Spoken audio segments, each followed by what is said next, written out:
the 100 Resilient Cities initiative is really interesting, because we've got this collaboration between 100 cities that are sort of forming a global network of innovations and innovators. And I think that really provides an excellent platform to have a discussion about how innovations related to biodiversity in cities can start to mainstream, and in that sense really start to create a systemic impact and go really beyond just sort of city level interventions. Can you start to bring that together for us and share some of the things that you've been talking about this week, about what role does biodiversity then play in a sustainable, resilient and livable city? You know, there's still a fundamental question, which is, listen, birds are nice. I mean, you know, I even like possums, but so what from a resilience perspective? You know, again, when push comes to shove, when the flood comes, when the heat wave strikes, what's that possum going to do for me?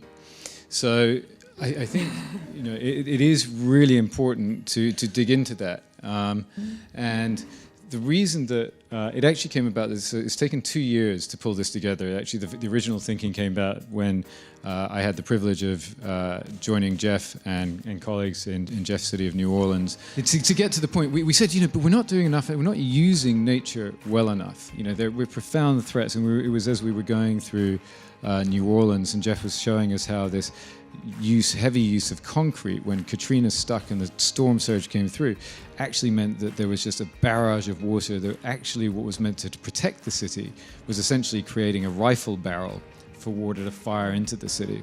So he was saying, well, we've got to bring the swamps back, we've got to bring the marshes back, because they've, for literally thousands and millions of years, provided a natural flow. And so it was really sort of from that conversation. But if you just and I won't go on too much, but if you begin to sort of roll forwards from that, why is nature important? Well, despite my introduction, there is an inherent value to nature. So I do think that actually, as humans, you know, sort of a mark of our humanity is how well we manage the place that we exist in. And of course, them getting a bit more selfish, actually nature provides all kinds of amenity benefits, health and well-being outcomes and so forth. But still you go into Joe's point about language, but why biodiversity? And so one of the reasons that we're talking biodiversity and not just nature is because you can plant all kinds of trees and say, look how green our city is. But if you're planting trees that don't foster the natural habitat and a diversity, then ultimately that ecosystem will not be as thriving as you might wish. And flowing from that, the other reason that biodiversity is important is biodiversity becomes then both a lead and a lag indicator as how healthy the ecosystems that our cities rely upon are functioning. So that is why, a rather long way round, we get back to mainstreaming biodiversity in our cities. When you really take a more comprehensive, resilient look at tree canopy and cool cities work, what you're looking at is why are you solving for cool cities? It's because of extreme heat. So when you map extreme heat, for New Orleans, what you see is extreme heat disproportionately affects poorer populations and elderly populations. And so if you really start focusing on poor and elderly populations, then you try to understand, okay, why is this what it is? Well, there's less tree cover in those neighborhoods for various reasons. And so then you can be very specific about the intervention that you need, which is to increase green space and increase tree canopy and all the other benefits that come from that in those areas. By the way, that also happens to be, particularly on the side of the poor areas, are the areas where you actually have higher flooding rates, because those are areas that were less built out for infrastructure, or they were the cheaper areas that were settled originally by people who were poor. And so what you start to do is think about, okay, I'm solving the issue of heat stress for poor and elderly populations. I'm also, to my point earlier, and Toby brought it up again, increasing the beautification of the area, and also in many instances introducing recreation areas. And then the third piece, which I think is even more profound for New Orleans, is, for those of you who actually know this, extending tree canopy slows rainfall. which actually has a benefit for stormwater management. So when you put those three pieces together, you start to create a more robust system of thinking about what a cool city can do, and there are tools to do this, but you enter at one place and then you can start solving for other things, and I think that's what's important for a lot of cities. By the time you get any of us on a plane, you know that there's going to be some commonalities in the challenges that we face, particularly, I suppose, in the challenges that we face here. You've mentioned several around climate change and species loss and fragmentation, so we know that those are shared challenges. For me, in particular, perhaps different in our community composition than some of these others, are, Boulder is an inland community. There's not an ocean for 2,000 miles anywhere near it. It's, high alpine. It's a very different profile. And so then you get on the plane and you're like, well, what are we going to get out of this? And in fact, there were just a tremendous number of commonalities and some really very fascinating insights. And I'm really struck, I guess, primarily by the role of place in helping define interventions and successive interventions, the characterization of the political necessity around biodiversity, even perhaps reflecting back on our tour yesterday to Banyuul in particular, where they had a desire for a green infrastructure project that was going to have some very substantial biodiversity benefits, but they for years could not sell that investment. And it was only through characterizing it as beneficial to that community's sense of values around recreation and sport that they were able to make that work. And that's very true in Boulder as well. And I was getting very focused on my sense of place, my place, and how translatable is that. In many respects, it's not, but it is maybe that core lesson that I think was, again, just a profound insight for me. Not only what Jeff, Greg, and Joe said, but I'm really appreciate how to engage the community and how the data is also there. So because if you have data, perfect data, so we can plan anything, we can do anything. So.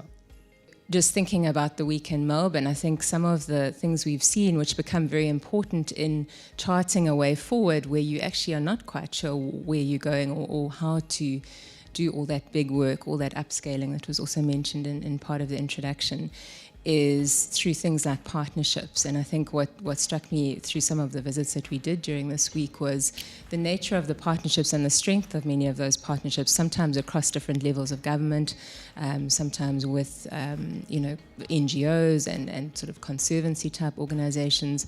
So those partnerships and who one partners with to move things forward becomes really important.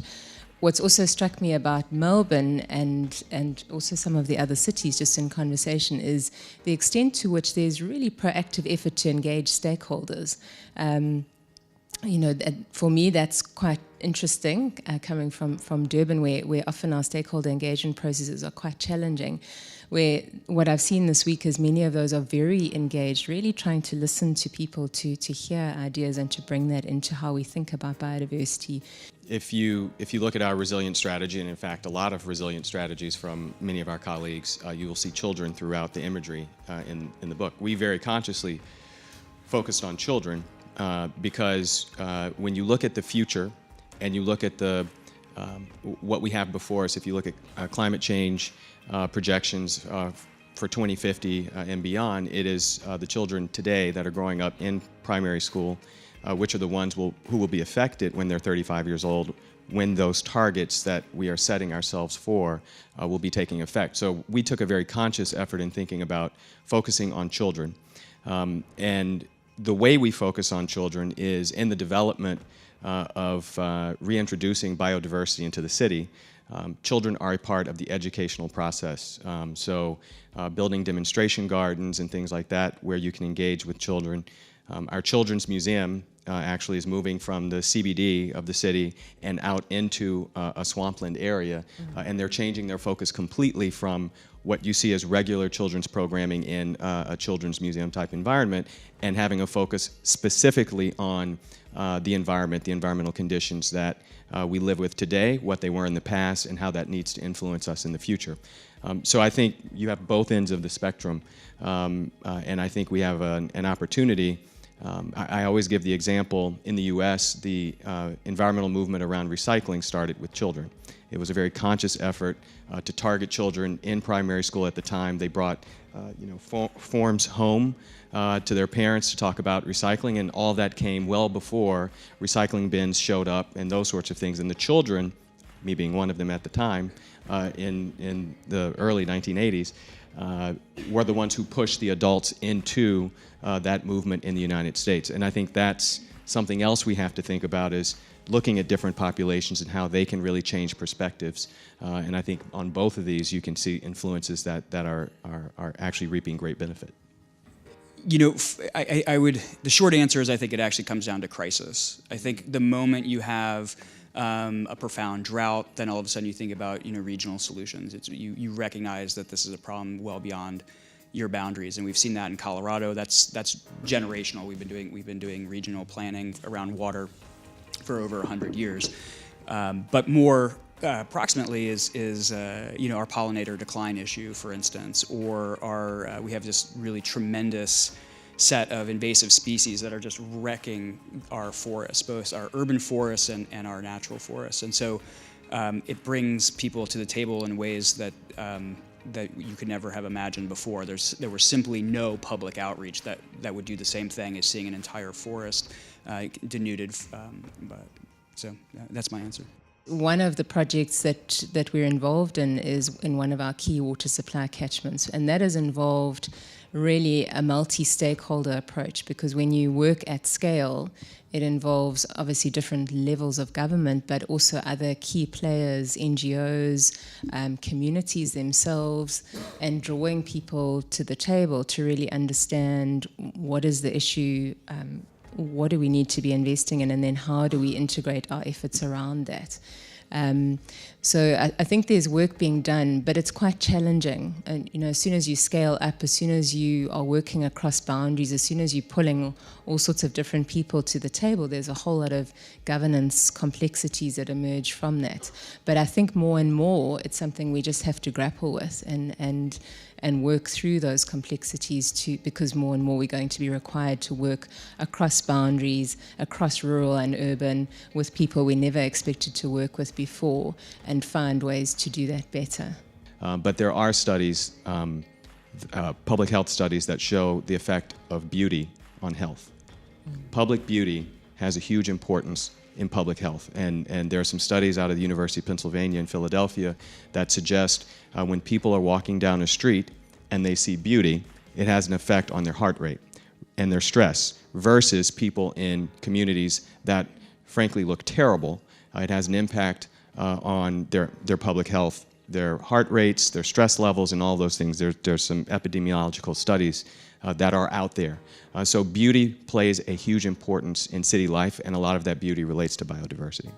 The strength of what we saw in this week really was around partnerships, and I have just only the vaguest sense of the big, very heavy lift that Resilient Melbourne has made in terms of coordinating the councils and bringing stakeholders together, even from the academic community here. And I think that just again was a very important lesson, and something we really struggle with. We try very, very hard to do in Boulder, through Colorado, and then up to the federal level. But it was just really rewarding to see that, and the success that seems to be paying off here.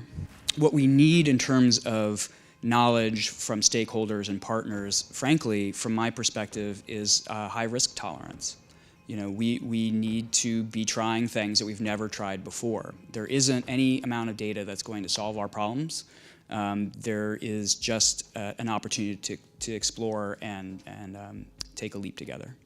We had Michael Berkowitz, the president of 100 Resilient Cities, here a few months ago, and he made a point that don't gripe about being stuck in traffic. You are the traffic. And in the same kind of way, I will not say that you are the problem, but every one of us here is part of the solution. So thank you for me personally for coming and for the support that you've shown.